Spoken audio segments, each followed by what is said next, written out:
Herzlich willkommen zum Enneagram Germany Podcast mit Pamela Michaelis. Moin Pam. Guten Morgen, Philipp. Oh, wir haben was Unglaubliches heute. Ja, es ist wirklich, also ich bin ganz aufgeregt und ich freue mich total. Ja, wir haben nämlich eine absolute Koryphäe der Wissenschaft heute zu Gast. Ich kann es immer noch kaum glauben, dass er zugesagt hat. Professor Dr. Antonio Damasio. Ja.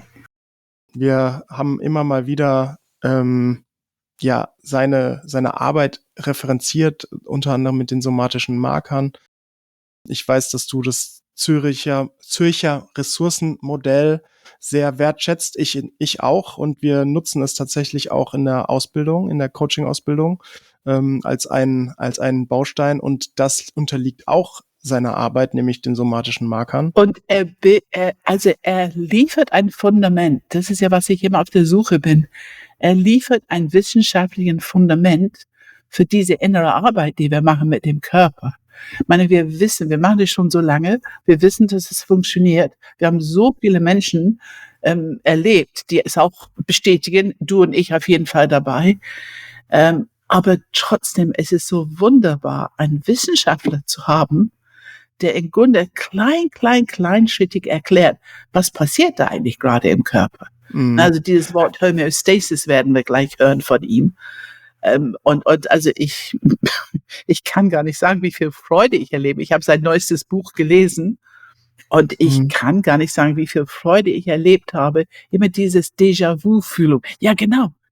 Ja, so funktioniert es. Ja, genau, so erleben wir das. Das finde ich so großartig.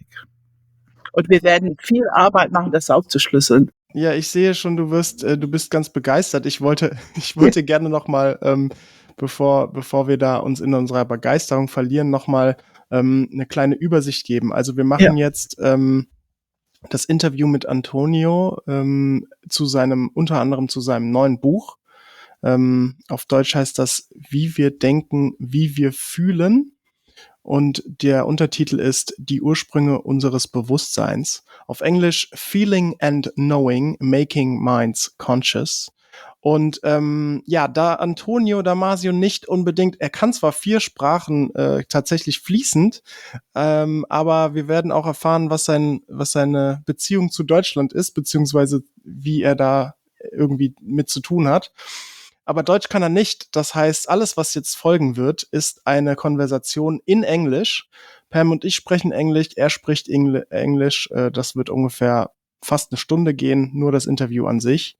Und wir werden echt spannende Themen haben. Wir werden sprechen darüber, also welche Rolle Gefühle und der Körper haben für unser Bewusstsein. Nicht nur welche Rolle, sondern dass sie tatsächlich der Ursprung allen Bewusstseins sind und das Bewusstsein ohne Gefühle und Körper überhaupt gar nicht möglich ist.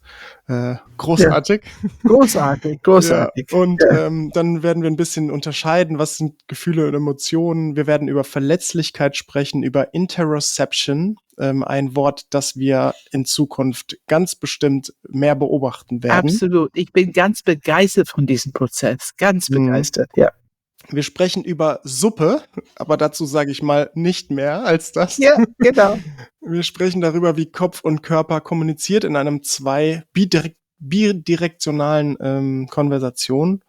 Wir sagen überhaupt, was das Gehirn ist. Wir haben ein paar sehr schöne poetische Erklärungen von ihm. Dann haben wir ein Wort, das du, glaube ich, ganz spannend findest und das wir dann in der nächsten Folge übrigens, wo wir diese ganzen Themen nochmal in Kontext bringen zu unserer Arbeit, haben wir ein Wort, nämlich Manipulation. Ja, genau. Das war doch herrlich, ja. Genau. Und auch Kooperation. Das ist beides werden wir auch besprechen. Und dann frage ich ihn noch einmal was zu den somatischen Markern. Und als letztes so eine Frage, die mich brennend interessiert bei so einem wissenschaftlichen Kaliber an ihm ist er denn jemals frustriert darüber, dass Gefühle nicht so messbar sind wie Zahlen? Und da hat er auch eine wunderschöne Antwort darauf. Das ist so ein bisschen die Übersicht, was euch alles erwartet. Und das ist wirklich, ich kann es nur noch mal sagen, Also es ist wirklich auch sein erster Auftritt jemals in einem deutschen Podcast, obwohl er nicht Deutsch spricht, aber es ist, wurde bis jetzt noch nie in einem deutschen Podcast interviewt. Also alles, was ich inhaltlich er als Wissenschaftler das erste Mal im deutschen Podcast, wir sind wirklich ganz begeistert und um ehrlich zu sein, die ersten 5 Minuten auch waren wir ein bisschen nervös, ne, Pam? Absolut, absolut. Ja. Also Demut, ne? Demut habe ich sehr stark gespürt. Da kann man nur demutig sein, wenn ein wirklich bekannter und toller Wissenschaftler sich 1 Stunde Zeit mit uns nimmt. Mhm. Ich bin dafür wirklich sehr dankbar. Ja, und ich finde es auch wirklich. Ich möchte hier nochmal betonen, Ja. wir werden alles tun. Wir wissen auf Englisch und dann teilweise hochwissenschaftliche Sprache. Wir werden alles tun, was wir können, um es für euch aufzuschlüsseln. Also es wird immer wieder auch in späteren Podcasts immer mal ein Thema nochmal aufgeschlüsselt und. Also wir möchten nicht, dass ihr Frustration erlebt, weil ihr irgendwas nicht versteht. Und gerne, wie immer, schickt eure Fragen hinterher, wenn es für euch nicht verständlich ist. Genau, absolut. Ich kann nicht weiter viel mehr sagen, außer nochmal für ihn sozusagen Promo machen. Das Buch Wie wir denken, wie wir fühlen, die Ursprünge unseres Bewusstseins oder eben Feeling and Knowing, Making Minds Conscious. Das ist ein wirklich sehr lesenswertes Buch und was daran auch besonders ist, ich würde mal sagen, für mindestens mal Enneagramm-Stil 3, glaube ich, sehr schön.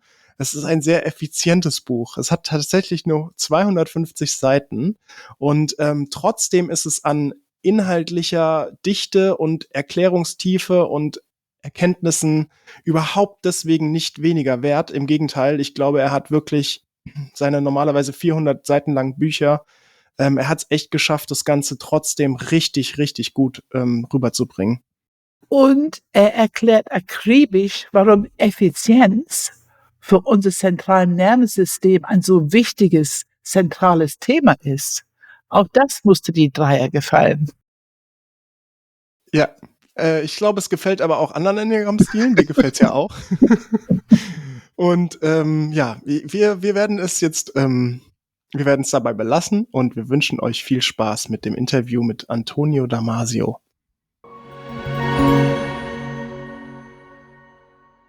Okay, hello. We have an incredible guest today, which is Professor Dr. Antonio Damasio. He has a new book that is called Feeling and Knowing, Making Minds Conscious. He's a university professor at David Dornsife, professor of neuroscience, psychology, and philosophy, director of the Brain and Creativity Institute at the University of South California. And he's, furthermore, one of the brilliant minds of our lifetime. That's my words.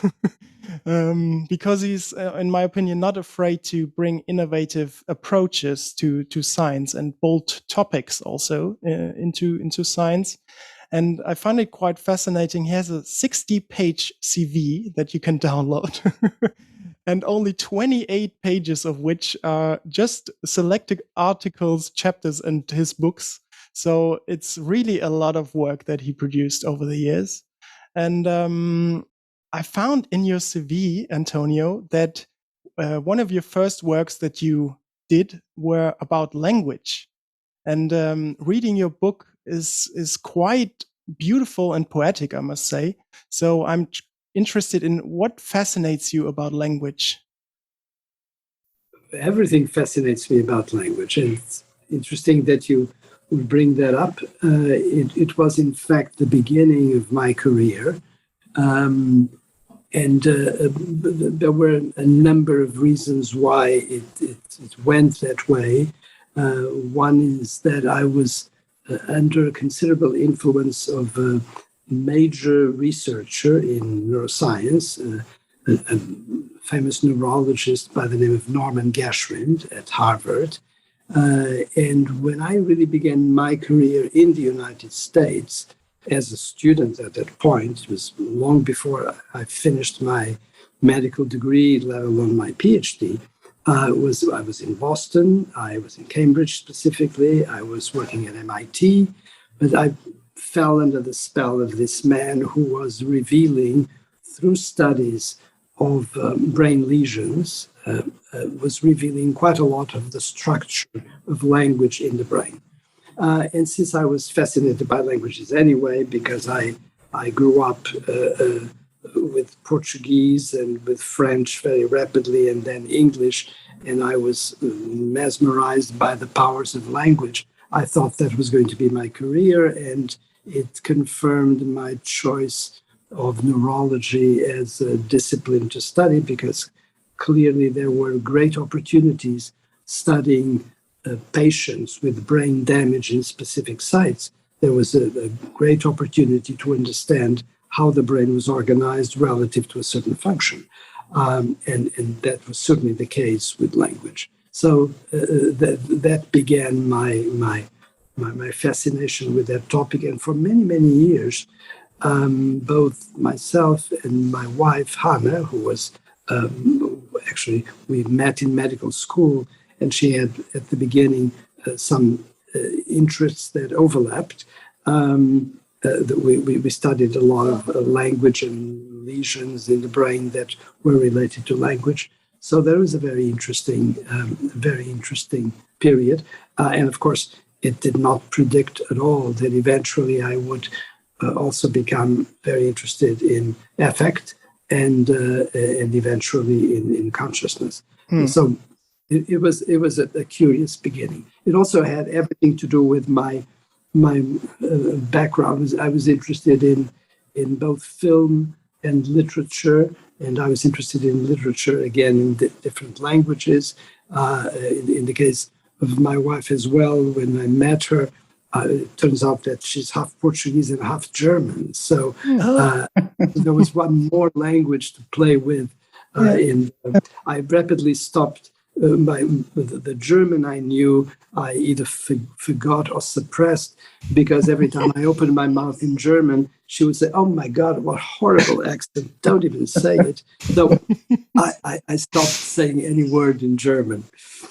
Okay. Yeah, thank you for that.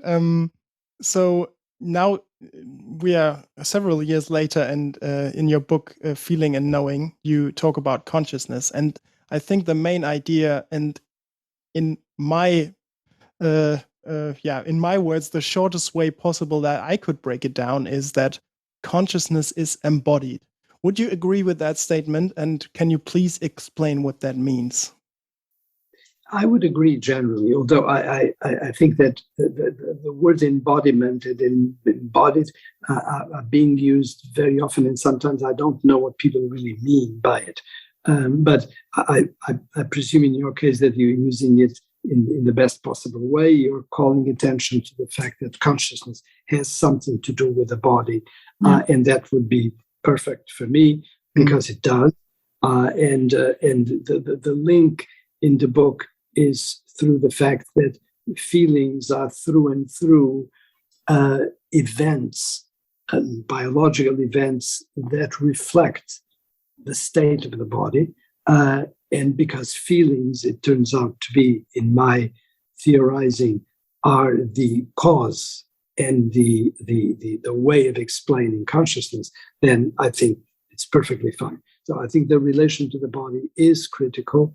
And embodied would be fine to start our conversation. The notion that consciousness is not understandable outside of the connection to the body is a very important point. And it's very interesting reading your book, the way you talk about feelings. We talk a lot about body experience, but you are very distinct on feelings as these experience serving this homeostatic process in the body, and the kind of the basic feelings and the more mature feelings you differentiate. And I find that so interesting to learn. I mean, you explain in this book the smallest steps of how they build on each other to actually make up a biological experience. Yeah. And I find that so supportive. We out here are trying to get people to work with feelings and find the goodness in it, find the usefulness, find the knowledge in it. But in this book, it gives us such a very precise biological description. It's like a foundation. I found it kind of makes you feel this really makes sense and it's really useful for us. And we really should pay more attention to understanding the biology behind feelings. Right. Rather than just talking about the emotional aspect. Yeah. Unfortunately, even the word feeling, of course, it's used it's used very frequently, and it's used most of the time very without precision. And not only that, it's also confused with emotions, which is a tragic mistake. I make every effort to clarify that, and perhaps for your listeners, it might be a good idea to have that out of the way. So when we talk about feelings, whatever the feeling is, whether it is a primary feeling of our homeostatic regulation, a feeling that has to do with the how life is going in our bodies, or whether it is a feeling that is related to something more complex. It always is a subjective experience. So feelings are private. You cannot see my feelings. You cannot hear my feelings. I cannot see or hear yours. It's entirely private, so it's a subjective experience.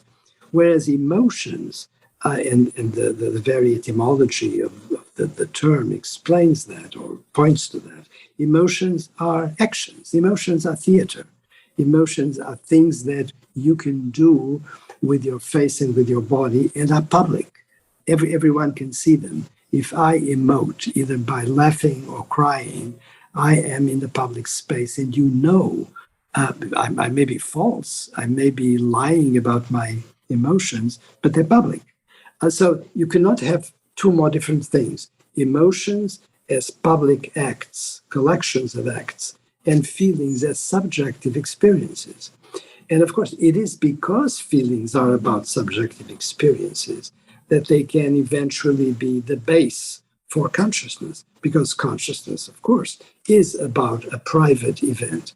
It's my take on what is happening in my body at a particular moment, which, of course, allows me to identify my body, to identify my life, and therefore to be able to connect anything that happens in my mind to that body, to that life. Coming back to the difference between feelings and emotions, I would like to be a bit, I'm not sure if that's provocative, but I'm now a bit more brave to maybe challenge, at least try to understand better, because Okay. Go for it. we don't really make a huge differentiation between feelings and emotions, in the sense that we see them both as very valuable. We don't, for example, say feelings are more valuable than emotions. Would you agree with that? Or No. would... Totally. I totally agree with that. No, and the distinction needs to be made so that we understand what we're dealing with. I'm not troubled at all by not making a great distinction between emotions and feelings when we are in conversation. And that's why I use the word affect quite frequently, so as not to have to say either emotion or feeling. Affect. So it's an affect is a wonderful term. You know, it's something that affects you, something that twists you around and changes the straightforward course of events. So the affect is. I have no trouble whatsoever sort of misusing emotion or feeling. But when you're talking about the physiology, then you need to know where you stand, because you're not going to explain consciousness, which is a subjective state, by using the term emotion and the phenomenon of emotion, because that's already a motor and outside directed. So you need a language that is clean when you're dealing with hypotheses and with explanations of what the hypotheses are about. But in common language, I don't have any problem. Use affect, use emotion, use whatever you want, provided it doesn't create a confusion. Yeah. And would you say that emotion, like, let's say, anger, sadness, would you say they are also informing consciousness, or would you say that's a different thing? Oh, no. They are also informing consciousness. Yeah. So the emotions, feelings, and emotions are contributing to the making of consciousness. Absolutely. Okay. And of course, there are even gray zones in between the emotion and feeling sometimes that you need to be careful with. Most of the time, emotions are, in fact, directed to the outside and very often provoked by the outside in most of our circumstances.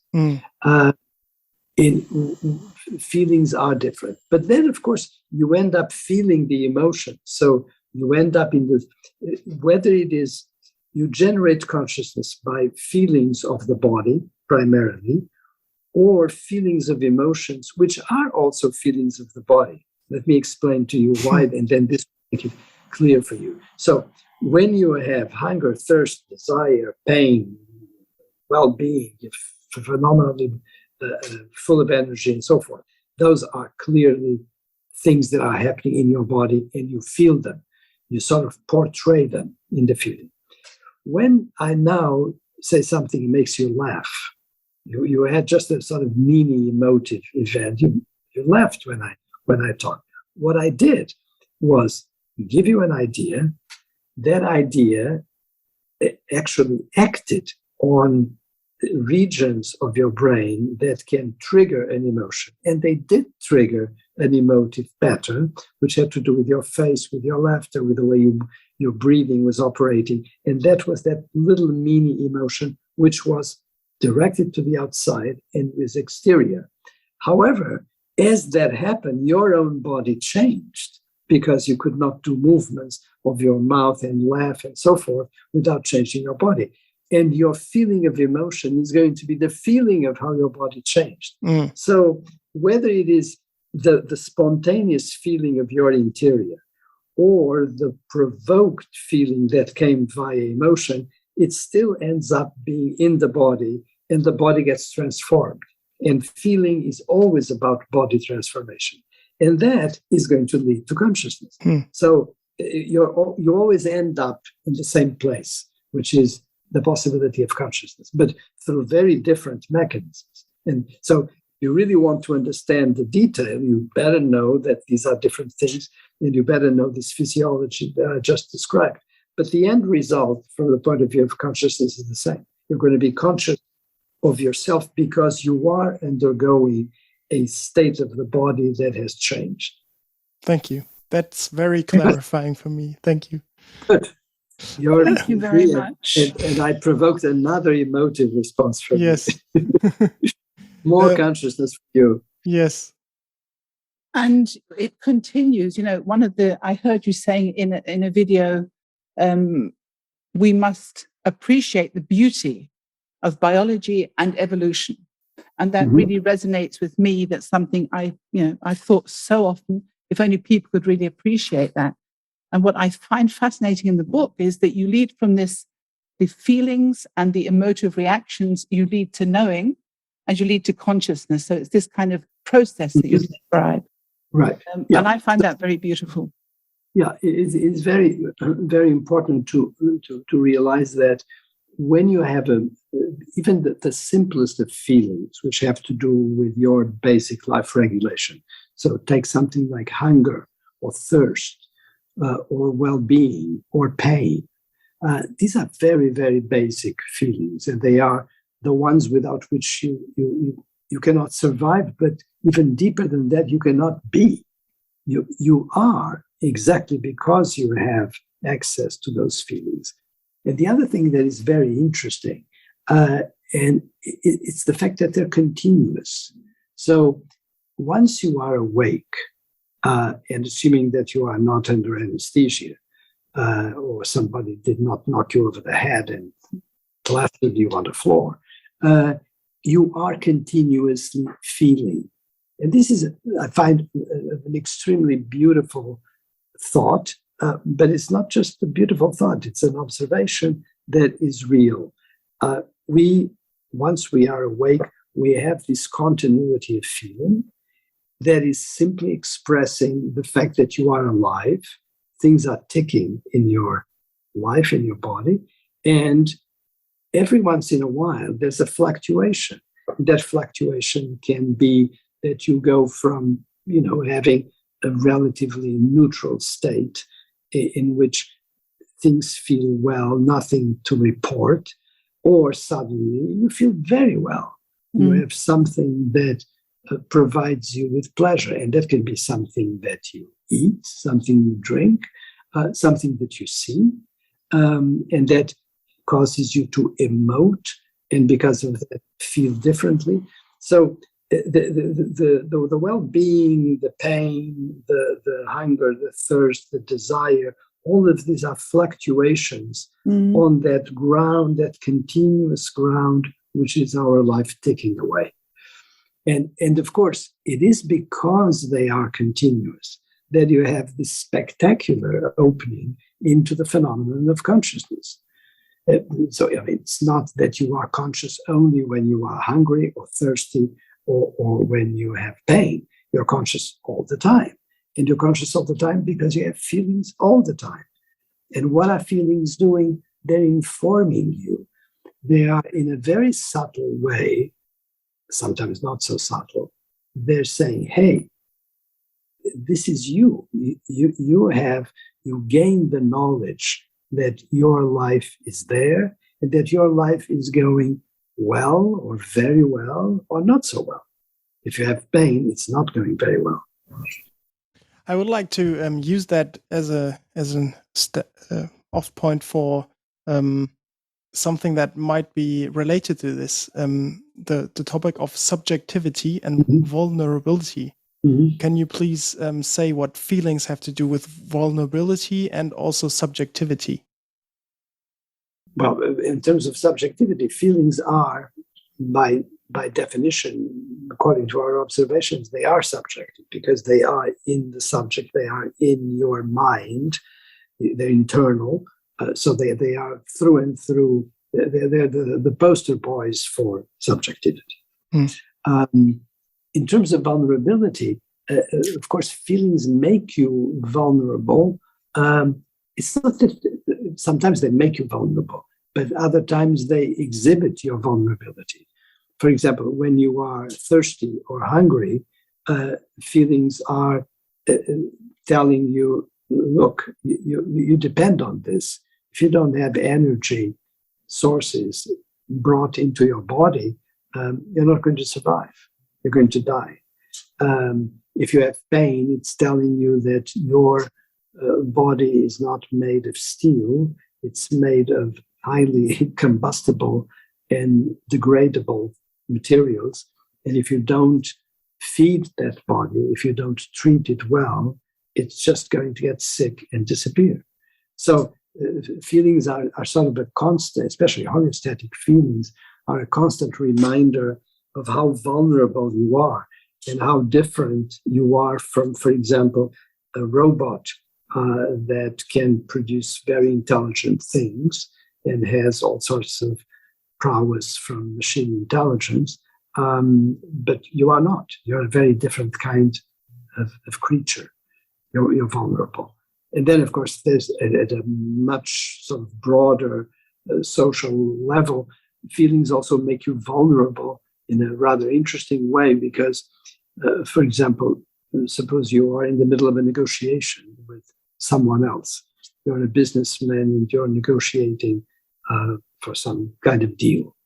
And if during that negotiation something happens to you or to your family or to a friend, or you become, for example, worried about your health, suddenly the feeling of related to those events will make you vulnerable and will make you far less robust in relation to the negotiation that you are trying to conduct with the other person. So feelings are through and through about vulnerability and about creating vulnerability. And of course, there's nothing wrong with that, provided you know what you're getting into. It's part of what our education and maturation as human beings ought to be is getting a grip on that vulnerability that feelings have, and on realizing that we are vulnerable. Which, by the way, this is not a trivial comment, because very often people don't realize that they're vulnerable. And in fact, a lot of the people that one encounters in certain areas of life are convinced they're not vulnerable, and that are meant for rather unfortunate developments for them and for others. This is one of our teaching points, that we talk a lot about vulnerability as a source for being authentic. Showing yourself to be vulnerable is actually a very mature and it's a strength. It's a mature strength. Yeah, that's something we talk about a lot. Yeah. There was something just now. This word, I must really get the word correct, because it's a word that I must admit I didn't really know until I read your book. The emerging science of interoception, sensing and integrating. Now that speaks to me. So would you like to say something about that?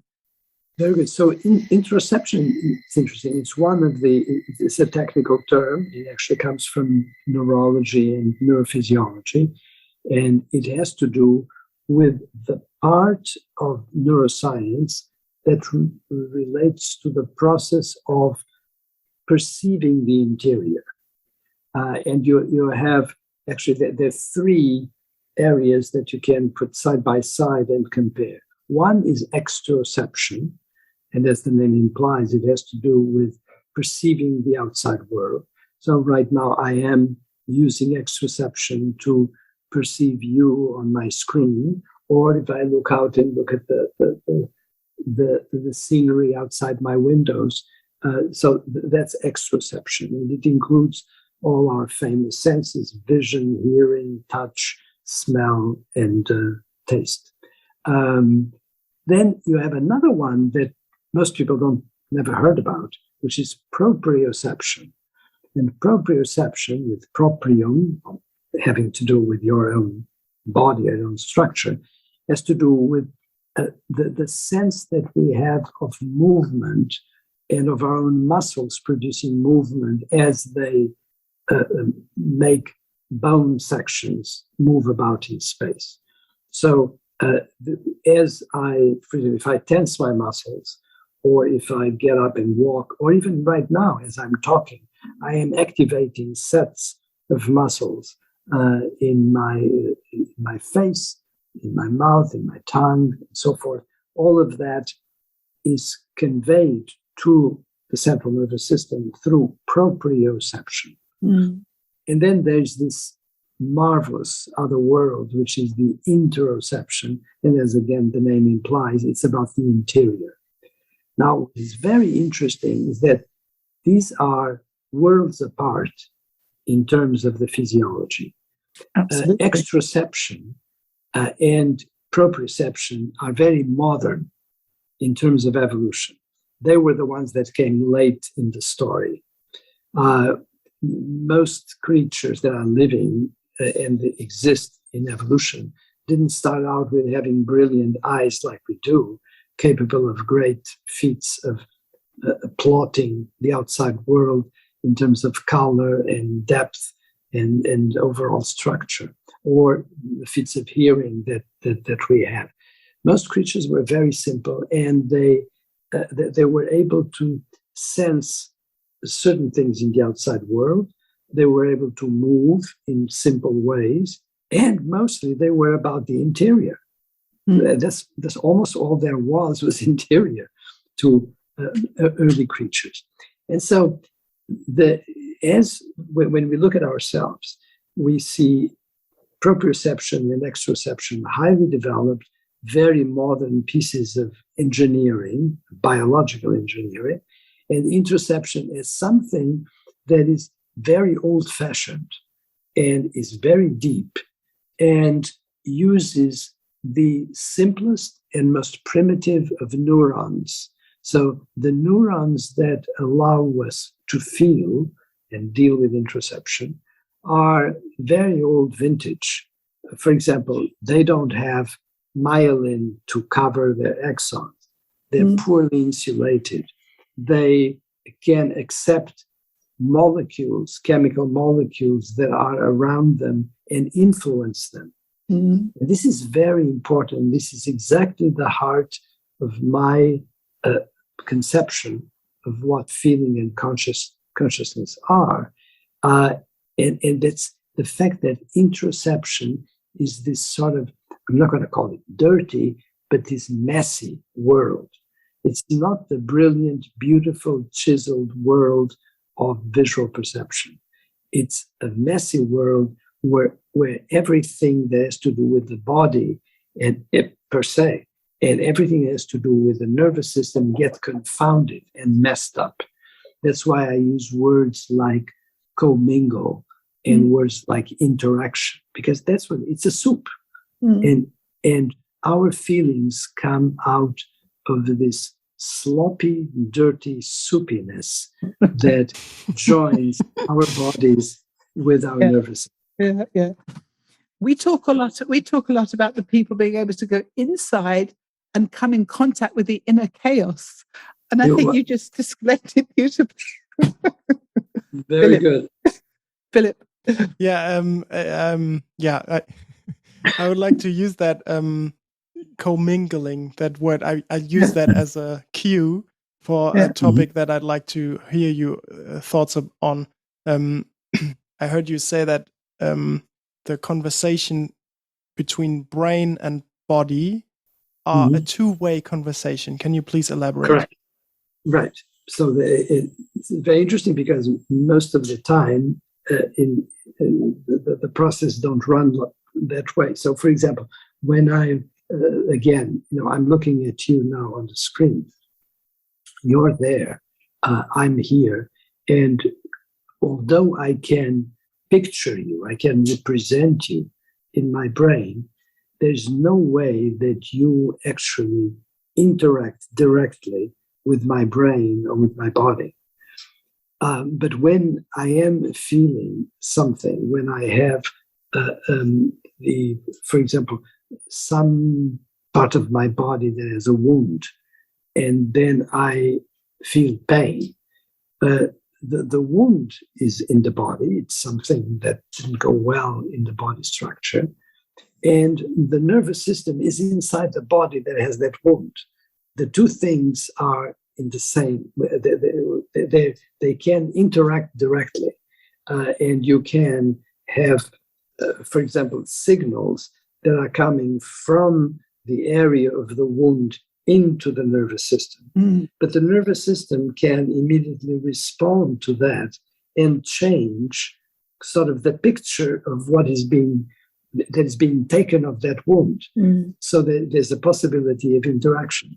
Now, when you are on the screen, I'm not going to change who you are on the screen, and you're not going to change me either. So we are being represented at a distance, but we don't have a direct interaction. Whereas the things that happen inside my body and my nervous system are in a two-way dialogue. And that's the nature, that's the way it is. And it's quite amazing that you can read tons of books on this topic and not one will tell you about this, and not one paper will tell you about this. It makes me feel a little bit boring because I've been saying this for a while, but people don't seem to pay attention to that. But that's absolutely critical. You're not going to understand feelings or consciousness if you don't come to that realization. So, Antonio, we're going to put a couple of quotes when we do the podcast, which we don't have to go through now. But one of them I would like to say loudly because I find it so beautiful. And what you've just been saying, bringing into our conscious the nervous system as how valuable it is. Really, we should bow to it and appreciate it and what it does for us and for our lives. So the alignment of homeostasis, efficiency, and varieties of well-being was signed in heaven in the language of feeling, and it was made popular by natural selection. Nervous systems officiated the selection process. Not bad. Not bad, is it? You wrote that. Yeah. You wrote that. Yeah, you're embarrassing me, but it's not bad. Yeah. I have to say. Thank you. I would like to actually. I think when you talk about brain, I would like to hear your thoughts on that, because I know that you don't only mean the central brain that is in our head. What do you mean when you talk about brain? Right. So in the sort of poetic drift of that book, very often when you talk about brain, you're referring to nervous system in general. Just to make it parallel with body. When you talk about body, and also not differentiating between different parts of the body, like say the lungs, the heart, the blood circulation. So it's body and brain. And brain is a synonym of nervous system.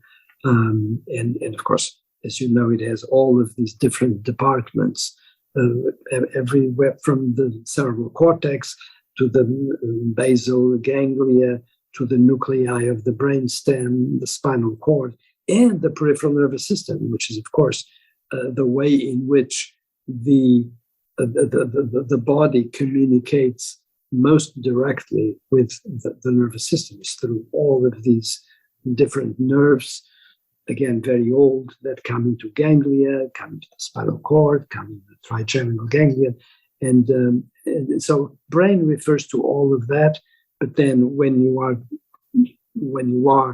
have the need to be rigorous because you're producing a hypothesis, you have to specify what you mean. And that's when you need to speak specifically about a peripheral nerve or a spinal ganglion or a structure within the central nervous system. But when you're referring in general, it's fine to just use the term brain. So you wouldn't differentiate much between, because usually in normal sentences, normal people, when you talk brain, people immediately think of neocortex, of anything that is in your head, and you would say it's more than that. It's more than that. So when a lot of it, and generally, it should be the language in the text should clarify what you really mean. But it's different to write a book or to write a scientific paper. When you're writing a scientific paper, you have to be very careful that your meanings don't get confused. But when you're writing a book like that, you're supposed to. Actually, it's very important to convey an idea, especially when you're dealing with things that are not trivial. I mean, it's explaining consciousness or feelings or experiences. It's not exactly an easy problem, obviously. And so it's very good to be able to use language that can be suggestive and not just language that is super precise.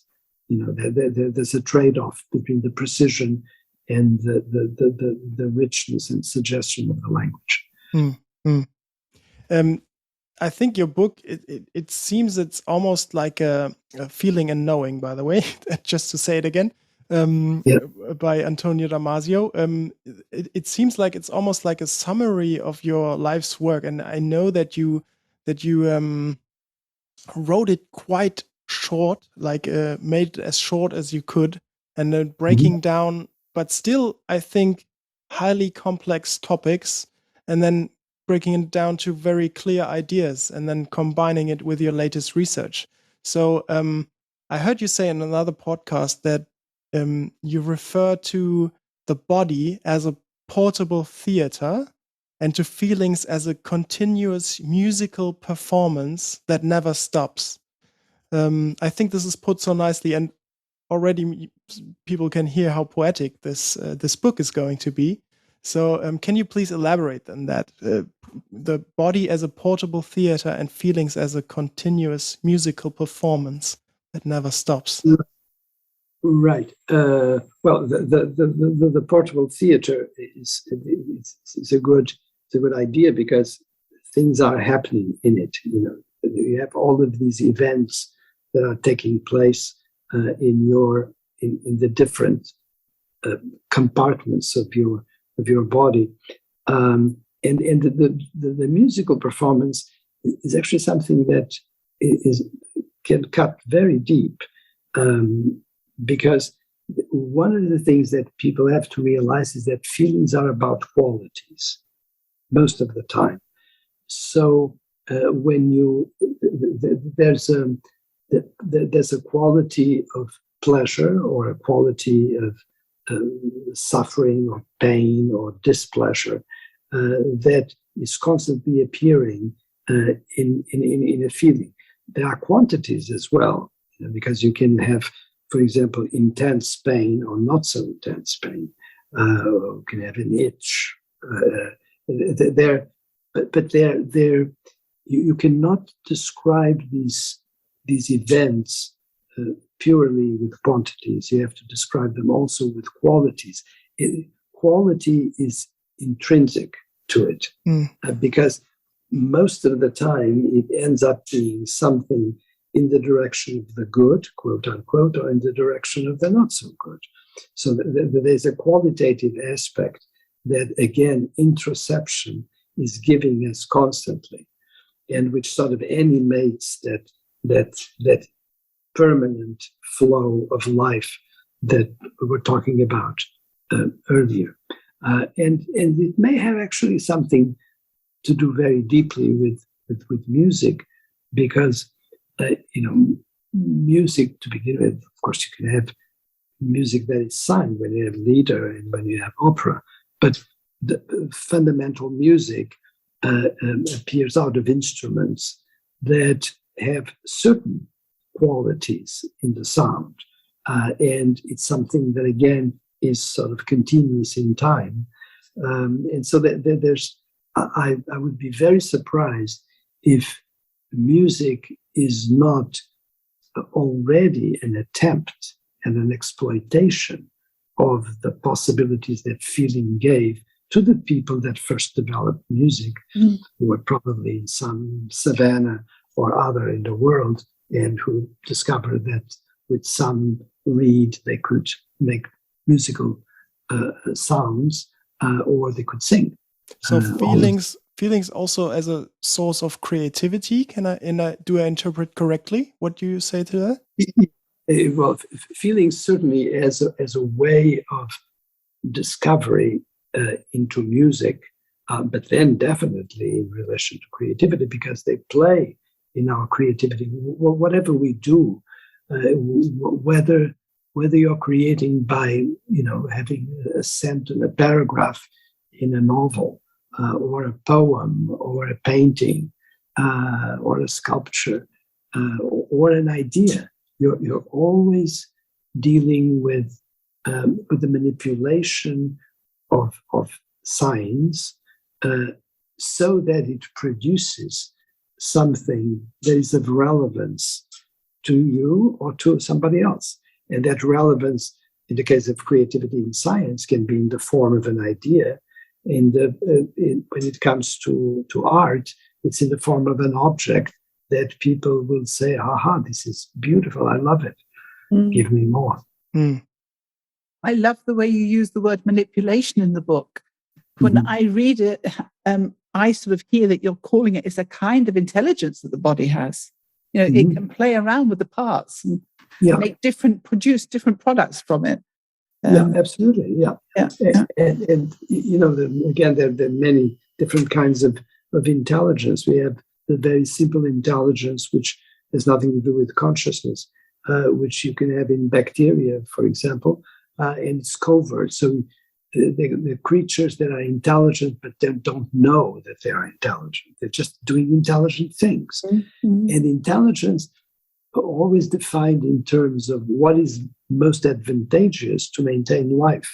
The intelligence of the bacterium is about doing something that will help that bacterium survive a bit longer.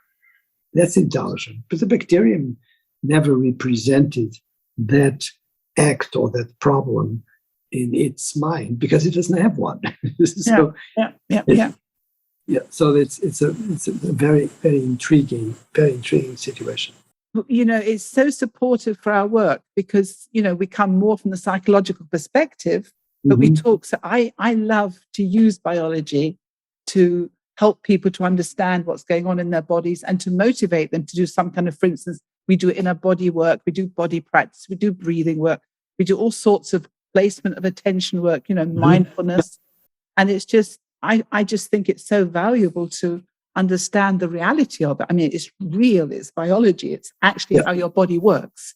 Yeah, right. And that grounds it and makes it very, very easy to understand, very effective. For instance, one of our main teaching models is about the emotional reaction. We've made a kind of vicious circle out of the emotional reaction. And of course, your emotive reaction, I'm reading this book, Chaka, because, we'll be able to talk about it afterwards and say, that's what Antonio Damasio says. And it just is so helpful for us if science is roughly confirming what we're saying.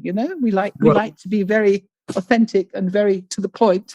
Absolutely, you want to do that. Yeah, in what we're teaching. Yeah. Yep. I was going in the direction when we're talking just now, moving towards. You were talking about the kind of primordial kind of feelings, and we're moving towards the interoception, and we got towards knowing and consciousness.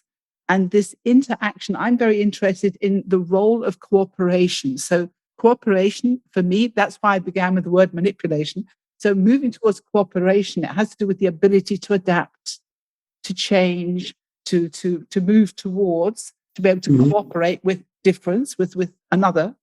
And I just wonder if that's a word. I mean, you do actually write it in the book. So I would just like to say a little bit of how you see the function of cooperation as an intelligence. Right. Well, I think cooperation is a very important part of both relationships of functions within an organism, but also relationships among people. It's very difficult to imagine a healthy world in which people could survive without cooperation. Actually, when you look at animal behavior, when you look at operations of creatures in a jungle, you know that they're not going to survive if they don't cooperate. And it's a beautifully structured word. It's the cooperation, is operation of two entities that go in the same direction. And actually, it's very important because one of the tragedies of our time, humanly and socially, is the fact that we're having big problems of lack of cooperation, and we're having, for a variety of reasons, which have to do with certain technological developments, we're getting an increase of confrontation rather than cooperation. I was just last week, I was being interviewed about this problem, and it was about the problem of social media. And one of the big problems is that social media generates confrontation among individuals, largely because the ideas that are being presented are presented unfiltered. They can be true facts or not so true or false, because there's absolutely nobody surveying it. And it's not, with journalism, at least, if it's good journalism, you have a sense of responsibility, and people will not print things that are false, knowingly. But with social media, that doesn't happen. And so what happens is that people are constantly being confronted by others or by ideas that are diametrically opposed to theirs. And as a result, there's conflict, and cooperation disappears. Because cooperation socially depends on a give and take. Otherwise, you don't cooperate. You operate separately. Yeah. I would like to ask you, when we come back to feelings and the mind, and also I think it has to do a bit with what you just said in the culture we're currently developing. Let's say it like that. It feels that we have a lot of we try to avoid a bit or repress feelings and emotions, and listen very much to the mind, or listen very much. We try to see facts and data. I mean, of course, some facts and data, I wouldn't say they're created equal, but it seems that feelings and emotions are sometimes repressed to really try to figure everything out with our heads. What do you say to that? Well, that's been a great tragedy of actually of all times, but certainly times like ours, in which people ought to know more and think more clearly. Traditionally, affect, so I'm talking about emotions and feelings in general, affect is considered minor. Most people, I wrote many years ago a book that has become quite famous called Descartes' Error, which I'm sure you know. Yes. And that book was about, although it was, jokingly, it was about Descartes' dualism, this idea that mind and body are two separate things and they never will get together. But it was mostly about the fact that people did not realize how important feelings and emotions are for decisions. And the point that I was trying to make is that you cannot be rational without having a component of emotion, or without being aware that they exist, those emotions and feelings. But this persists. I think it's much better than it used to be. So yes. we're making some progress. I think these days people are more frequently aware of the fact that that without certain aspects of affect, you cannot reason properly.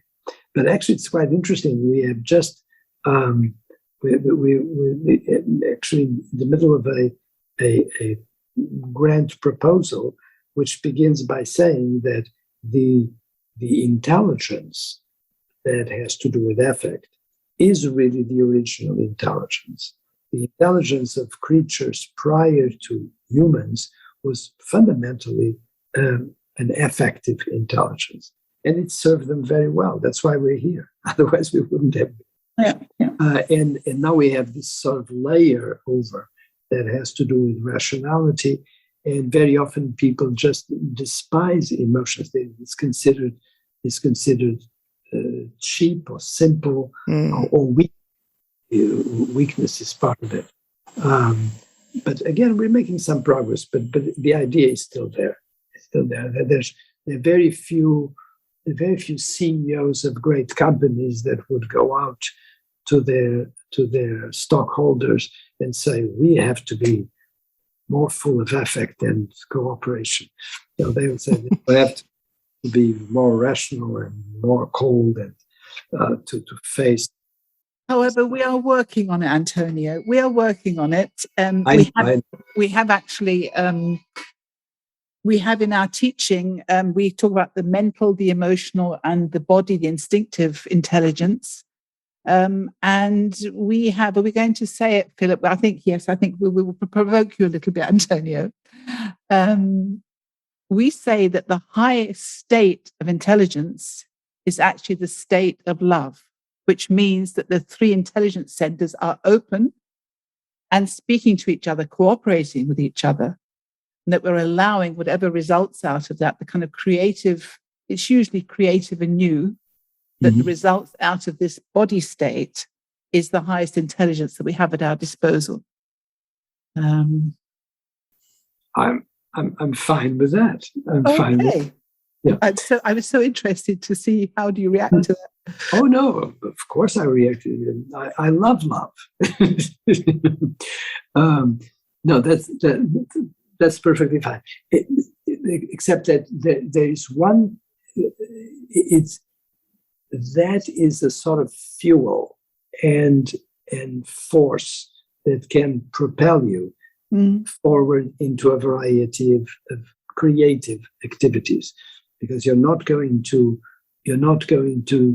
get to where you want with just love, but love is an ingredient that is absolutely essential, or very, very desirable.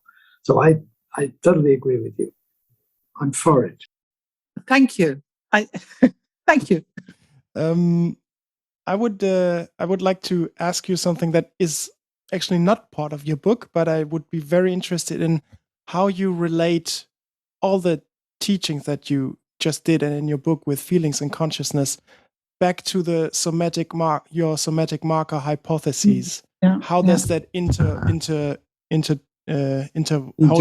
yes. Yeah.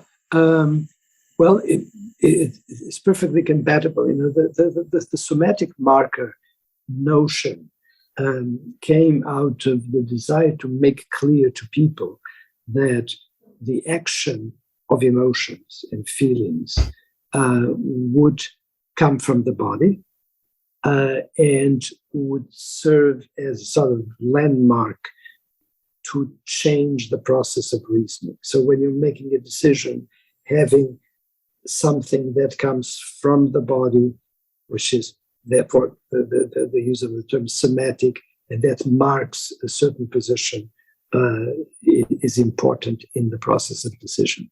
So there's no incompatibility. It's part of it. It's just a different phase of thinking about the problem. When we wrote about somatic marker hypothesis, we were being very humble. We were thinking mostly of decision making and trying to convey the idea that the emotions and feelings are not strange things; they're things that come from the body. And of course, there's nothing different in terms of what I'm saying today. That feelings are representations of the fluctuations of the life state as we move forward. Except that in the older language that I was using, I don't think I used the term somatic marker usually anymore, but at that time it was very important. And to make people understand this is not something bizarre. This comes from the body. It marks things, and it's trying to be more biting into. How would you say feelings are involved in healing, in the healing process? Also in relation to when something bad happened to you and you feel malaise or anything, like how would you say feelings are related to healing? Well, here in numerous ways. That's a very, very big question. Of course, as you know, I imagine you do a lot of work that is therapy related. So if you have a situation whether it is quote unquote physical or mental, and physical and mental, as you know, are very difficult concepts, because in the end they're very commingled of necessity. But there are, there's very often a situation in which you have a bad feeling that you have to convert into a good one, and you have to find ways of reducing the bad feeling and introducing good feelings that attract the attention and occupy the space of the bad ones. But of course, that's very complicated to give in a short answer, because it depends on the causes of the bad feelings in the first place. What is it that you're dealing with? Is it a trauma that is physical and has to do with somebody that has just had a bad diagnosis of cancer, or is it something that has to do with a failed love affair? These are very different. They're very different and very similar in the end. They're very different because the roots are different, and how you deal with them has to be different. But in the end, as far as a human mind is concerned, there's a lot of similarity. And we would say that if you ground yourself well, first give yourself time for homeostasis to take its course, first of all. So with great acceptance and well-meaning loving kindness for yourself and for the actual body experience before you urge to do something about it. And to stay with it first, to give it the time and, be able to process in the body, which is pretty much to confirm so much by everything that I have read about in this book. And I have to say, full of hope, I do find that younger people, I'm old enough to say, in my lifetime, young people are so much easier to talk about feelings. They have so much more language at their disposal. I'm absolutely overjoyed to see this movement in society. Certainly here, anyway, in Germany, this is the case. It's real development, to me, it's societal development. Good. I think that's marvelous. But I have the impression that it's good, and it's good. I'm not surprised that it's happening in Germany, because I think Germany is a very interesting society, and it has the great advantage of higher education, higher in the sense that there's far more education in Germany than there is, for example, in the United States. Yeah. So it allows you to see the light a little bit more easily and better. Right. I will let you go in after this last question, because it's just curious for me. When you're conducting science and research, are you ever frustrated? It's more like a trivial question, but are you ever frustrated in that feelings aren't as measurable as numbers when you do research and papers? Oh yes, of course, very much so. It's a big problem. It's a big problem, and it has actually made the science more difficult to do, because the natural feelings lend themselves much better to a literary description than to a scientific description, and of course that in itself is pointing to the enormous beauty and complexity of the thing. It's so much what we are. It's so much at the core of what we are that it's much more difficult to get there. So it is frustrating, and that's why, but it's quite interesting, because a lot of the means we have to deal with these problems are very old.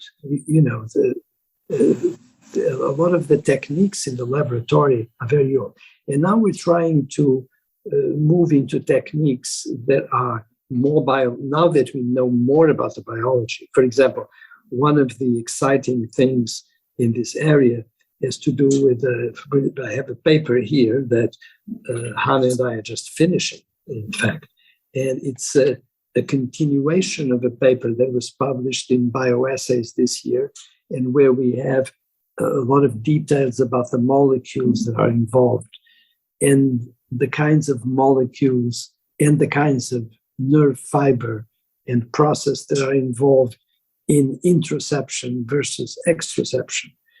So now we're getting into a possibility of more finer details, but it's still extremely difficult to do. It's not easy. There's a very good reason why smart people started out by understanding the exterior and not the interior. It's that the interior is difficult.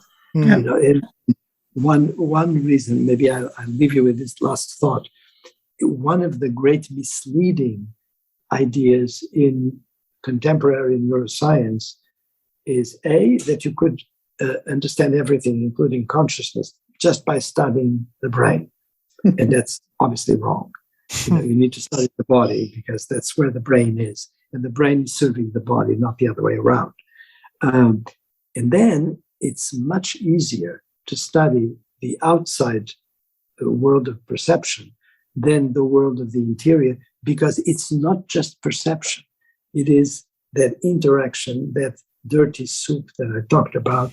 And when you study vision, you study the outside world and how it came about into our retinas and into our central nervous system. And that's very beautiful and marvelous and extremely complicated. In a curious way, feeling and consciousness are actually simpler than vision, if you think in terms of the hardware.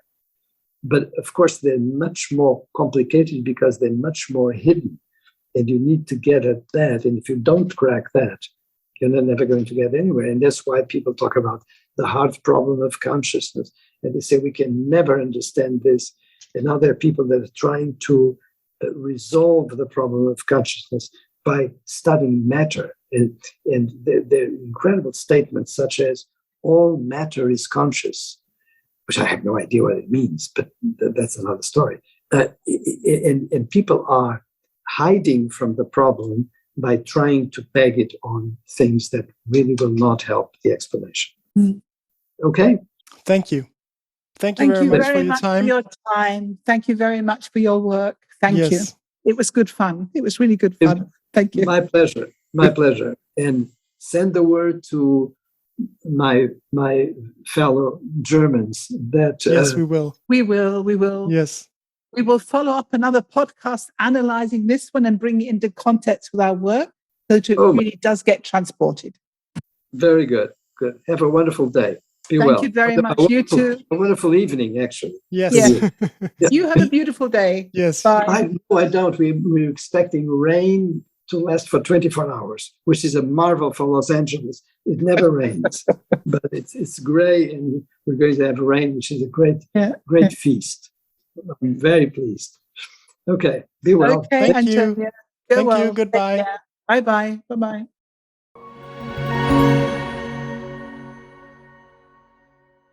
Ja, Pam, das war unser Interview mit Antonio Damasio. Sein Buch ist nochmal zur Sicherheit Wie wir denken, wie wir fühlen, die Ursprünge unseres Bewusstseins oder auf Englisch Feeling and Knowing, Making Minds Conscious. I definitely prefer the English title. Ja, me too, ja. Ganz klar, auf jeden Fall. Ich werde aber nicht mich jetzt über den Titel auslassen, auch wenn ich dazu eine Meinung habe, aber wir können es auf jeden Fall empfehlen, dass ihr das Buch kauft, weil es wirklich, wirklich ein gutes Buch ist. Es ist auch available auf iBooks, ne? Ja, als E-Book, ja, genau. Ich habe übrigens den Link, den Amazon-Link auch in der Beschreibung. Also, ihr findet es auf jeden Fall. Wir werden einen zweiten Podcast machen, deswegen will ich jetzt gar nicht mehr so viel über das Interview sagen, wo wir das Ganze nochmal einordnen und in Bezug setzen zu unserer Arbeit. Da haben wir unglaublich viele Erkenntnisse rausgezogen, die für uns wichtig sind. Deswegen sage ich jetzt an dieser Stelle, wenn ihr Fragen und Kritik oder sonstige Themen habt, die ihr mit uns besprechen wollt, dann schickt uns gerne eine E-Mail an podcast@enneagramgermany.de. Wir haben auf unserer Webseite Seminare, Webinare, Einführungen. Wir haben auch einen Newsletter. Wir haben auch ein gratis E-Book, das Pam geschrieben hat. Und wir haben einen Premium-Podcast, in dem wir stellen allen neuen Stilen die gleiche Frage und schauen dann, wie unterschiedlich die Antworten sind. Wir hören schon Feedback, dass wie nützlich es ist, um wirklich die Unterschiede von den Enneagramm-Stilen herauszuhören. Und das war auch du, Philipp, es war ja deine Idee, eine sehr kreative Idee, aber es war deine Intention. Wie können wir es immer klarer machen, wie unterschiedlich die neuen Stile unterwegs sind? Und durch diesen Premium-Podcast, finde ich, ist das, es wird sehr transparent, es wird sehr hörbar. Ja, ihr findet den Podcast auch auf YouTube, aber auch auf Spotify, auf Apple Podcasts. Ich habe übrigens mittlerweile rausgefunden von den Zahlen, mittlerweile hören mehr Leute auf Spotify als auf Apple Podcasts. Das war in der Podcast-Szene immer so, wird niemals passieren, aber es passiert doch viel. Ja, also gerne auch auf Spotify hören. Wenn euch unsere Arbeit gefällt oder vor allem dieser Podcast jetzt mit Antonio Damasio, also ich weiß nicht, wem der nicht gefallen könnte, dann teilt den bitte mit allen Menschen dieser Welt, weil in dem Fall sogar Englisch, also wirklich allen Menschen dieser Welt. Genau, und wir freuen uns, wenn ihr wieder dabei seid bei unserer nächsten Folge. Und ich frage dich, Pam, was steht an? Ja, wir sind kurz davor, unser großes Filetstück, unser Enneagram Intensive zu gestalten. Da freuen wir uns wieder. Wir haben sehr viele Teilnehmer. Also es wächst jedes Jahr, von Jahr zu Jahr.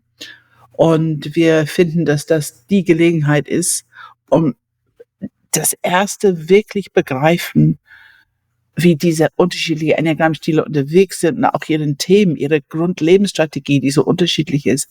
Dieses Studieren von den Enneagrammstilen endlich mal live und nicht nur aus Büchern, nicht nur aus Schriftstücken, nicht nur aus die eigene Interpretation im Kopf, sondern live mit den Menschen.